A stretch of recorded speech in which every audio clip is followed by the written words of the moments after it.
Hi, I'm Amy Mahali with Be Well Clinic, and today I wanted to talk to you about constipation.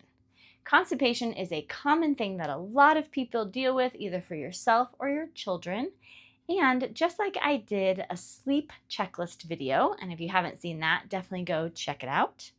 Just like I did that sleep checklist video, I'm going to do a constipation checklist video. This is a video that is going to go through some of the common causes of constipation, what's going on, and then we'll talk about some ways to do stuff about that. Again, this is not a deep or comprehensive, this is educational, but I'm hoping that it will give you information to be able to say, ooh, that makes sense. I can check that one off my list, that's probably not happening, or let me look a little deeper into that. Giving you lots of tools to take care of the constipation that's happening to you or someone that you know. So let's dive on into the constipation checklist. All right, so as I've gone through these reasons for constipations, I categorize them in three major categories. And we're going to go through the sub-points of each one. Remember, again, this is for you to learn. This is for you to have that checklist to go, how am I doing on B vitamins? Or, oh, I forgot to be eating salt in my water. So things like that are going to hopefully trigger as we go through this. And then we're going to talk at the end about some very specifics that are often a cause of constipation. So we'll get a kind of snapshot list at the end that will be a little more of a bullet item. Okay, so let's get into category number one, which is nutritional deficiencies. There are multiple that can cause problems here, but most of them are mineral related. The one exception in majority is a B vitamin deficiency. If we don't have enough B vitamins, our peristaltic action of the intestines maybe can't move properly. So B vitamins are necessary both for the connection of the nerve going into the muscle and then for the response of the muscle to the stimulus from the nerve itself. So if we're low in B vitamins, sometimes you get a very sluggish or lazy peristaltic, or that movement of the intestine. That peristaltic action can be lazy or sluggish and get stuck. What's interesting about B vitamins, you're going to see it come up, I think, in all the categories, because B vitamins also help the liver. And spoiler alert, there's a lot of constipation symptoms that come from the liver. All right, so we have a B vitamin deficiency because there's a sluggishness. The other thing in a roundabout way is that B vitamin deficiency can also cause or be caused by a toxicity or a high toxic load. We use B vitamins and minerals, which I'm going to talk about in a second, to help us to detox from the body. The liver uses them, but metabolic processes literally use them up to get rid of toxins. So if we have a high toxic load, we can use up the minerals or the B vitamins and then become deficient, and then we get sluggish peristaltic action, which then leads to constipation. Minerals, there are some specifics with minerals I will talk about, but also keep in mind that the mineral balance is important. If your minerals aren't in a balance, meaning the magnesium is too high compared to the calcium or vice versa, the potassium is too low compared to the calcium, those types of things can cause just as many problems as if you have a deficiency straight out. So magnesium deficiency can cause constipation. Most of us are familiar with that. And increasing magnesium can help with constipation. Magnesium citrate is more helpful to move the bowel itself, but it's really just making that muscle do stuff as opposed to addressing the maybe deeper deficiency of a magnesium deficiency because the toxins are using the magnesium up. And because the magnesium is getting used up, we actually have a deficiency everywhere, not just in our intestines. So in that case, I don't recommend just the calcium citrate. A glycinate or a mixture, or doing Epsom salt baths, or doing magnesium lotion or sprays or bath salts, all those things can be really helpful, and you can experiment around with what works for you. Calcium is another very interesting mineral because too much calcium can cause constipation, and that's, if you've heard anything about it, that's probably what you've heard. But too little calcium can also cause constipation. It is just really fascinating. So if you don't have enough calcium, the calcium helps the action potential of the muscles. So the muscles actually contracting and doing their job Yes, B vitamins are involved like we talked about, but so is calcium and potassium and some other minerals. So if that calcium isn't there, the muscle may not respond to the contraction stimulus, and then you get no movement. So a calcium deficiency can cause constipation, but too much calcium can also cause constipation. The last category of minerals is trace minerals. Trace minerals are very interesting, and as far as I can tell, individualized. I'm sure there's biochemistry I don't understand, but the good news is you can just experiment with yourself or the person, like your child, that you're working on this with. Trace minerals can either cause loose stools or harden the stools. I've seen trace minerals firm some stools up, and I've seen them make them loose, and we've had to back down because too many trace minerals cause loose stools, and we take them less, and we get less loose stools. Some people, they need more trace minerals to make their stools happen at all. Sometimes it firms up their stools. They had a loose stool or diarrhea, and then they take trace minerals and it firms it up. I've seen it all. And so I just tell people, experiment. Do just one thing. So don't do trace mineral experimentation with 4 other things. Just do it on its own. Maybe take a weekend or a week and really go, okay, if I eat 5 drops of concentrates or some kind of trace mineral drop, how does that do? If I do 10 drops, okay, I went this direction or this direction. Okay, if I back down to 3, what happens? So kind of do that experimentation on its own and find out what trace mineral effect is happening in your body or your child's body. The other thing I recommend while we're on trace minerals is to get trace minerals that are only minerals. A lot of trace minerals will have a B vitamin in them, which you may think, oh, great, I need that. They're almost always synthetic. We only want liver-based or whole food B vitamins. So just get the trace minerals separate. There's lots of good brands to do that, and get your B vitamins in a different way. And we also want to be able to experiment. You may need more B vitamins than trace minerals, and when they're in a combo, you can't navigate changing the ratios at all because they're together. So it's better to do them separate. So if you're asking me, okay, how do I know whether I need trace minerals or need B vitamins? You can always experiment. If it is a food-based supplement or something that you're just starting slow and it's reasonable, like concentrate drops, then you can go ahead and just try. See what happens. Pay attention, keep a journal. There are other symptoms you maybe have learned from me or other things from some of my videos or from appointments with us. Things like if you have leg cramps, we often will check a calcium cuff test. That's something you can look up and do on your own, and that will give you an idea of whether calcium is the thing that's deficient or sufficient. So there's things like that. If you're like, oh, I know when I have these leg cramps and I eat a banana or drink some coconut water, well, that's potassium. So if your muscles in your legs are potassium deficient, there's a good chance that other muscles in your body are also potassium deficient. So oftentimes it's not just the constipation, but you go outside of your gut and look at clues that are happening in the rest of your body, and those clues should help guide you what to do. If you really don't know, start low, go gently, and just try stuff, and it's going to be okay. As long as you're not doing something crazy, you have a lot of freedom to do experiments. Now let's talk about the second category. This category I titled digestive issues. This covers a lot, but I'm going to explain what things I put into this category. First off is low and sluggish digestion. We're going to start getting overlap. So sluggish digestion could be from a B vitamin deficiency, a mineral deficiency. If things down low aren't moving, the things up high might not be moving either. But vice versa, if things up here in your esophagus, stomach, gastric emptying time, small intestines, digestive enzyme release, if those things aren't working well, that can cause the whole rest of the system to be sluggish as well. In the same regard, but also slightly different pathway, would be the liver digestion, so the emulsification of fats. And the liver, honestly, is one of the most impactful things for constipation. Because think about what we already talked about. If the toxin load is high and the liver is working on that, then we can get constipation. Is it from the mineral deficiency or is it from the liver? Who can tell? They're together, right? And so, yes, let's talk about the liver congestion, but let's also talk about this side of the digestion. The stomach acid, swallowing, chewing, the pancreas, enzyme release, and digestion and gastric emptying time. Not in that particular order. Okay, so first off, we want to look at, is your digestive fire hot enough? This is a concept that I heard a lecture, I did a video on digestive fire, which you can also find on our channel.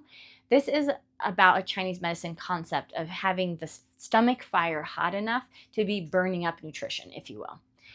Do you have enough stomach acid release? Is your flora balanced?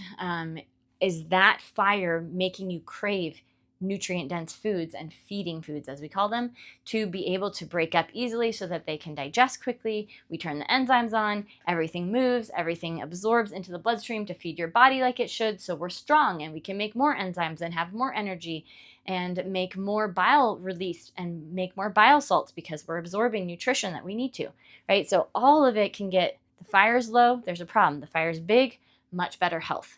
And then that's, again, triggering the speed of your whole digestive system. All right. The other thing that can be affected by that is actually fatigue and stress, or what Chinese medicine might call spleen deficiency, or yang deficiency is another term that can be used for that. So this idea that this certain aspect of our functioning and this certain type of energy, which is the more creative, spontaneous, volcanic, young energy, versus the meticulous, planning, calming, structuring energy. And this idea of, actually it's yin and yang, is this idea that you have this creative energy and then this grounding, planning energy, and they need to be in balance. And I see that in the body structure. It's a structure that makes sense to me to view how the body works, because we do have things that are very routine. We're very good when we have a bedtime routine and a circadian rhythm. But we also can get the life sucked out of our soul if we're always in routine and we don't do anything different or fun or exciting. We're created to have dopamine, and that comes from doing exciting and fun things, right? And so to have that balance in our bodies makes sense. And the idea is, when with the yang deficiency, that creative volcanic heat energy is low. That happens to be a large part of our digestive energy. It is connected with the spleen, and the spleen is actually a digestive organ. Unless you've looked into mostly Chinese and Ayurvedic medicine, the spleen is just an immune organ, right? That's all that most of us learned in school. But the real thing is, in function, is the spleen is also much more than that. It is a distributor of nutrition. It's a mother organ. I think of it like the housekeeper that is in an old Victorian house, and they don't necessarily do all the work, but they distribute. Oh, you need to go do this today, and I'll send a couple, servants to help you water the garden, and I will make sure we order supplies for the upcoming mask ball, right? There's this direction that happens. So the spleen is very high level directional. It also coordinates the organs of digestion. So sometimes if you look at each organ individually, my stomach acid is fine. My enzymes seem to be fine. I'm pooping, but something's off. Sometimes it's your spleen not coordinating the digestive organs kind of all the way down the factory assembly line. The other indication of your spleen being tired would be if you're just exhausted and overwhelmed. The phrases I hear are, that's too hard. I can't add one more thing. I just can't do anything else. Usually very tired, close to tears, but then every day you get up and do it again. Because again, a mother does that. Exhausted at night, gets up the next day and does it anyway. And so we want to nourish the spleen. You can do things like desiccated spleen, eating warm soups. There's a lot of ways to nourish the spleen. And getting that fire going back in your body can help the constipation go, because it's just all sluggish and tired and slow. Interestingly, minerals are also essential for the spleen, and the spleen manages minerals. So if the spleen is weak, minerals are heavy. Minerals are heavy in our bodies. Metals are heavy in our body. If our spleen is weak, or our spleen gets tired because there's so many metals to manage, if we're trying to detox something, sometimes that's what causes the spleen to be weak, and those metals or minerals can't get moved if the spleen does not have enough energy to kind of give into the system. What I see with this is you are deficient in minerals, but when you take minerals, it doesn't feel good. You get hot and flushed really easily. So in that case, you want to slowly increase the minerals. So digestive issues can be really a big concept, but I wanted to talk about it because it plays in. And hopefully, again, this video is just for something to ring a bell for you to look into it further, watch another video, do some research, have some words and language to look up something that you hadn't been able to describe or understand before. So if any of those things ring a bell, definitely watch our digestive fire video, feeding fun and fake foods, recovering from long-term stress video, because the spleen we talked about, but the thyroid and adrenals are going to get into the party here as well and cause some of the problems with slow digestion. If you're in fight or flight all the time, you can't turn on your digestive system properly because it's literally the opposite, right? Rest and digest, fight or flight, parasympathetic, sympathetic. We have a video about that as well. So this concept is really assessing, is it not just a practical thing? Maybe my problem of why the calcium or magnesium isn't working is because I have a deeper issue that's a digestive efficiency issue. Okay, let's quickly talk about liver. Again, basically it's the same thing. If the liver is congested with toxins and its workload is wearing it down, it will not do the things it needs to do to trigger the movement, and the peristaltic action ultimately is often triggered by the liver to get things to move out, which is a problem. 1, we get constipated. 2, that constipation is full of toxins that are going to start reabsorbing into the body. And to that point, I maybe should have said something at the beginning, but the definition of constipation for me is that you are not having a proper bowel movement, which is on the Bristol stool chart is a type 3 or 4. You should have a proper full bowel movement at least every 24 hours, maybe on the outside 48. It should be easy to pass, and you should feel a complete sense of emptying and a relief when it's done. That is pooping. If you're not doing that, there's various levels of constipation, and maybe if you clicked on this video, you have a pretty extreme level of constipation. But I am wanting for you a healthy bowel movement is moving at least every 24 hours, potentially and preferably often after every meal. So 3 to 4 bowel movements a day. Type 3-4 on the Bristol stool chart, easy to pass, feeling of complete emptying, comes very quickly, and you're done. So that is our goal, and it may be okay if it takes you a long time to get there, but I do want to say what the goal is. So we're going for that goal as we are working on this. The last thing I want to say with digestion, I didn't really have a place to put this in the category, but it fits here, is that protein and fat ratios, just like mineral ratios, can have a huge effect. And it is because of this digestion of enzymes and fat release, the emulsification of the bile coming to emulsify the fat. If we have too much protein and not enough fat, we will be constipated. This is why cheese is so constipating for most people, because it's a high protein food. And for all the people that thought that cheese was a fat, full fat cheese has some fat. It's good to eat, but it is mostly a protein. It's mostly milk. So if we have a high protein diet with a low fat diet, you are going to be constipated. And in that case, you might bring in fiber or something like that to be a band-aid to get it moving. But really the thing that you should do is bring up the fat so that the ratios are much more even to each other. All right, the last category we're going to talk about is the topic of abnormal flora. This is a big topic. We are not going to get into all the nuances of gut dysbiosis and microbiome imbalances and things like that.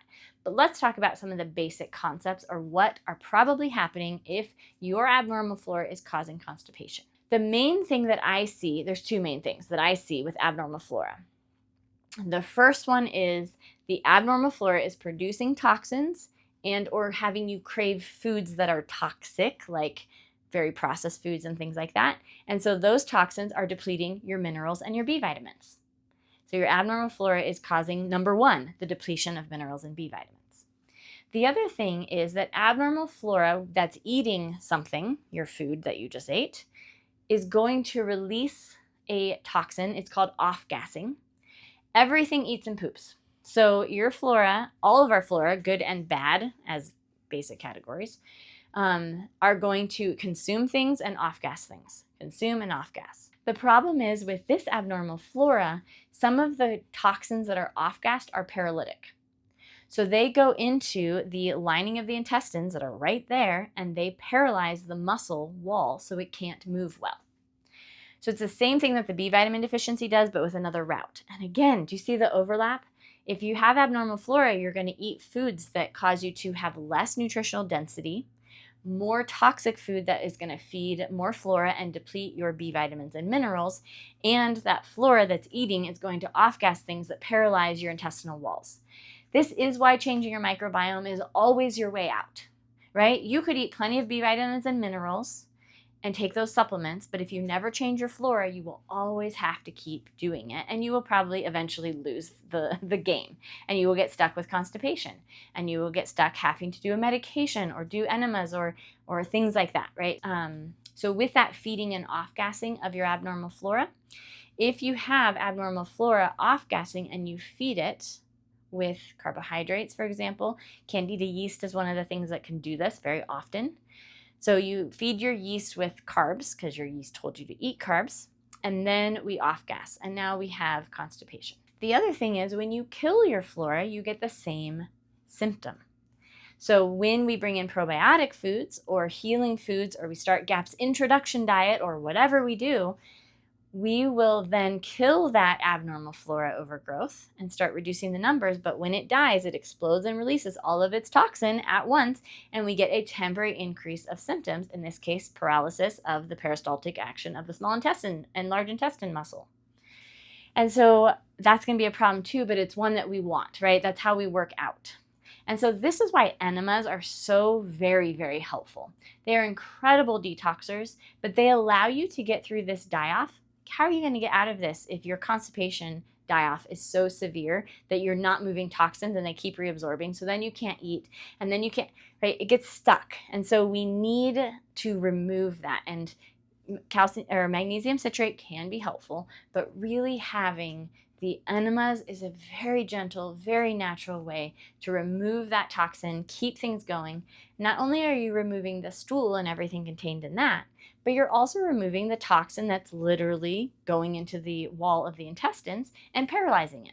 So it is going to be a faster release and resolution of this symptom if you're able and willing to do enemas for yourself or your children. And then the last thing that I want to say about flora, so whether you're doing the GAPS introduction diet, the full GAPS diet, Weston A. Price diet, just trying to eat healthier, practicing GAPS, right? I'm sure you're all in a different place in your journey of what you're able to do, what you're wanting to do, what you've learned about doing in terms of diet.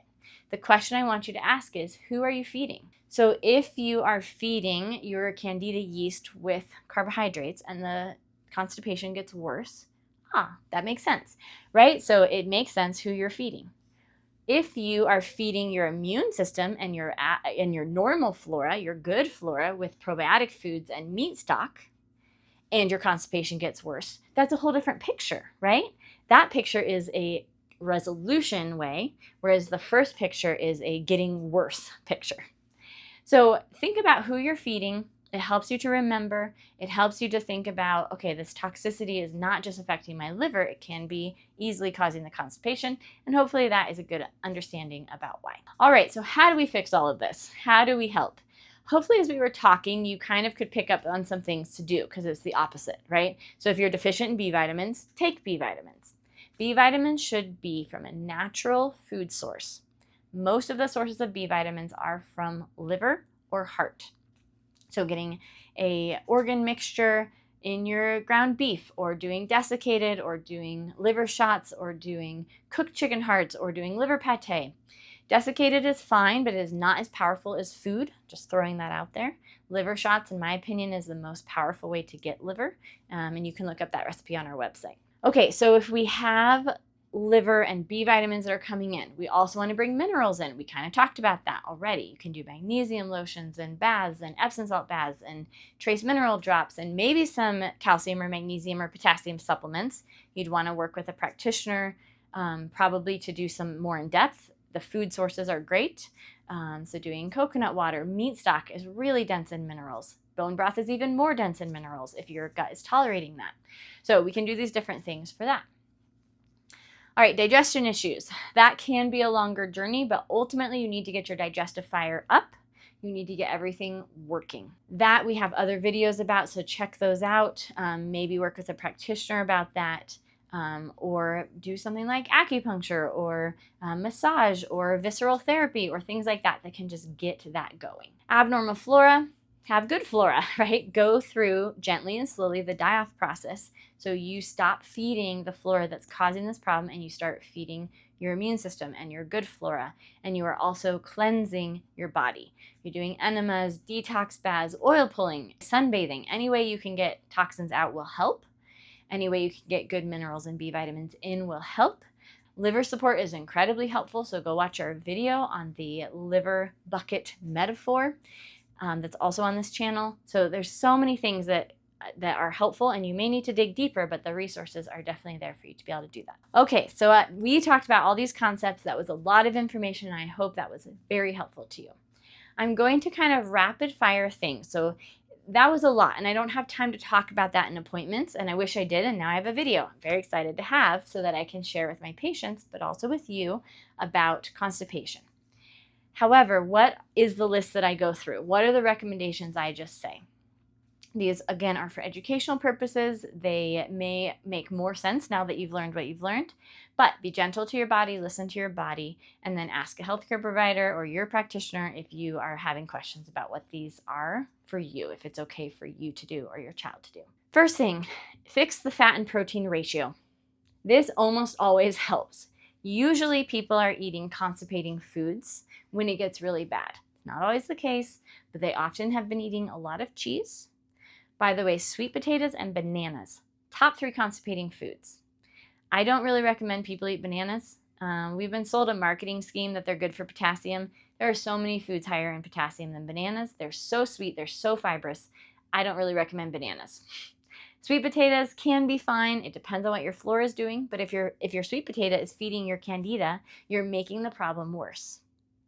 And then the last thing would be cheese. Cheese can be fine. It can be complicated for a lot of people, and I don't think cheese is meant to be a main protein dish.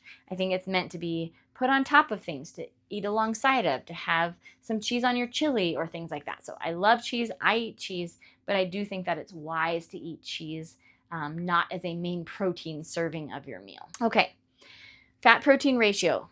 Bring the protein down, or better yet, bring the fat up. You know that we recommend a lot of animal fat here, and so you really should have approximately per calorie a 50-50 ratio. So fat has more dense calories than protein does, so you will volume-wise eat less fat than protein, but you really want to have calorie for calorie about eating as many calories of fat as of protein. Now, you may not be counting calories. I don't recommend counting calories, but if that's something that resonates with you, I just wanted to throw that out there. If you don't know what to do when you're experimenting, just start eating more fat, and at some point, you're going to be like, oh, I'm pooping easily now. So that can help. The second thing that's helpful up front is more ferments. Maybe complication if you have die-off at the beginning, like we talked about with point 3, but it is going to be helpful to do more ferments, specifically vegetable ferments. Sauerkraut and beet kvass can be a little higher on that list, but any vegetable ferment, and especially either the pieces or the juice, are going to be helpful for your body to not be in constipation, barring the die-off reaction that maybe is going to happen for some people. So then the third thing, fat, ferment, and minerals. Minerals is a broad category, but we talked a lot about that. Do you need more magnesium, more or less calcium, more or less trace minerals, maybe a different ratio, maybe more magnesium baths, maybe detox support so that you don't have so much heavy metals stealing your minerals to get the heavy metals out. So fat, ferments, and minerals is just really easy. Water is probably a close fourth in that. Sometimes we just need to drink more water. And water can come along with the minerals and the hydration, because we can't just have water without minerals if we need minerals too. That makes us actually less hydrated cell-wise. So fat, ferments, minerals, and hydration, or water with minerals, depending on what you need. Those are your mainstay go-tos. Then we get into the next level, which is, do we need castor oil rubbed on the tummy or castor oil packs? Do those gently and slowly if you've never done them. I definitely recommend researching or talking to a practitioner before you do castor oil packs. Do you want to do an enema? How about doing some different lymph drainage massage? Going to a visceral therapist? Doing exercise like rebounding exercise, grounding on the ground. Things to get yourself into parasympathetic, out of sympathetic fight or flight into parasympathetic rest and digest. How are you eating? Are you chewing your food? Are you sitting down? Are you jumping up and down as you are eating, or not even sitting down at all to eat? Are you able to digest your food afterwards and taking a little bit of a rest, or are you jumping up to work or exercise or clean right after eating? How are you sleeping? How is the rhythm of circadian rhythm? Are you eating your meals on a regular time line so that your body knows when to increase digestive activity and when to go into rest, recovery, or cleansing mode? So there are so many things that we can do. Hopefully ideas kind of came to you as we did, but I just want to emphasize again those last few things: fat, ferments, and minerals and hydration. Getting through the die-off, getting your toxins out, getting your digestive fire stronger so that you're working better and things are moving, getting your liver cleared out so that is stimulating movement. Those are the things, and those can take a while, so be encouraged. If you're discouraged because you're trying one or two things and it's not working, maybe you need to add more, maybe you need to shift to another category, maybe you need to back up and do digestive strengthening work before you get to the detoxing work, or whatever it is. I hope this is helpful as a guide for you. I'm so glad you made it. If you made it all the way to the end of this video, congratulations. You are an excellent study. Definitely share this with someone. It really helps our channel out for these videos to be shared. It's definitely a passion of mine for people to have information to care for their bodies. Please subscribe, like this video, share. It really does help out channels. And if you liked this video, come back for more videos as we talk about other ways to care for your body.